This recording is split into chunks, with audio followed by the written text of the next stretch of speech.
ബീർബൽ ആദ്യമായി പേർഷ്യൻ ചക്രവർത്തിയെ കണ്ട കഥ രസകരമാണ്. അന്നത്തെ പേർഷ്യൻ ചക്രവർത്തി അക്ബറിൻ്റെ സുഹൃത്തായിരുന്നു. അക്ബർ ബീർബലിൻ്റെ ബുദ്ധിയെയും വിവേകത്തെയും പറ്റി ഇടയ്ക്കിടെ പേർഷ്യൻ ചക്രവർത്തിയോട് പറയുമായിരുന്നു.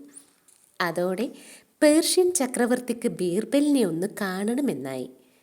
ബീർബലിനെ അദ്ദേഹം തൻ്റെ കൊട്ടാരത്തിലേക്ക് ക്ഷണിച്ചു. കൊട്ടാരത്തിലെത്തിയ ബീർബൽ അത്ഭുതപ്പെട്ടുപോയി.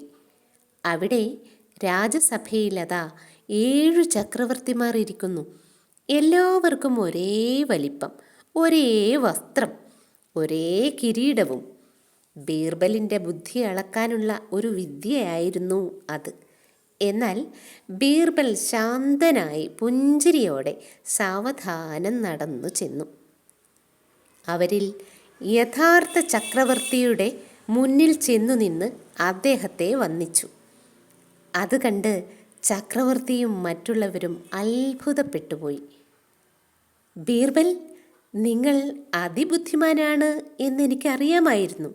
എന്നാലും ഇത്ര അനായാസമായി എങ്ങനെ നിങ്ങൾ എന്നെ കണ്ടുപിടിച്ചു?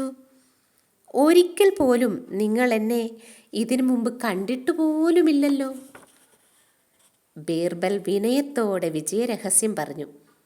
ചക്രവർത്തി തിരുമേനി, ഞാൻ അതിബുദ്ധിയൊന്നും കാണിച്ചിട്ടില്ല.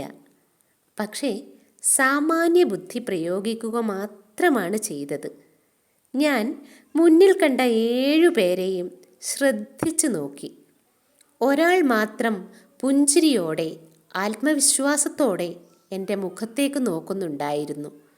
മറ്റുള്ള 6 പേരും അങ്ങയുടെ മുഖത്തേക്ക് നോക്കുകയായിരുന്നു. അതിനാൽ അനായാസം ഞാൻ യഥാർത്ഥ ചക്രവർത്തിയെ തിരിച്ചറിഞ്ഞു. പേർഷ്യൻ ചക്രവർത്തി വളരെ സന്തോഷിച്ചു. ബീർബലിന് വലിയ സമ്മാനങ്ങൾ നൽകി തിരിച്ചയച്ചു.